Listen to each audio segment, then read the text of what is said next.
Bir gözəl xanımı da dəvət edək. Bu yaxınlarda bir sorğu-sual etdi Instagramda sosial şəbəkə izləyicilərindən. Bilmirəm, ən maraqlı sual nə oldu Yusuf müəllim? Mən ona bir sual verdim, görək o sualın cavabını bugün deyəcək, yoxsa yox. Orada yazdım ki, ay Sədəf, indi gəlin gözəl göyçək bir xanımı dəvət edəkmi? Sədəf Budaqovanı.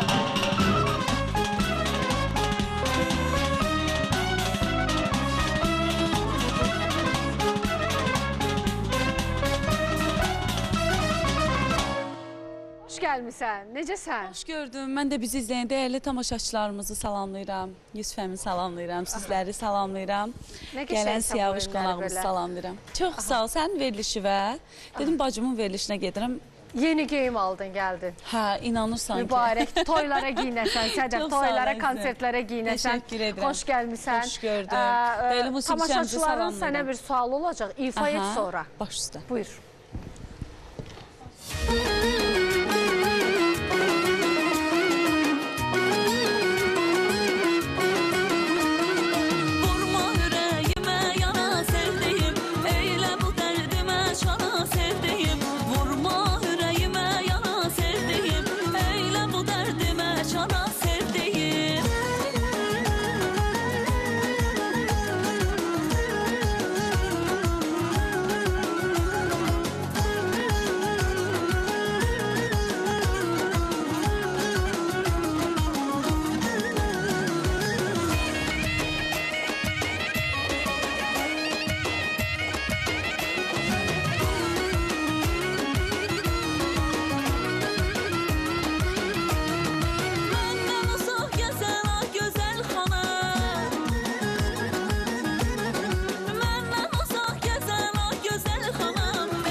Teşekkürler Sedef. Ne güzel ifadə. Özün də bugünlər bir başqasan.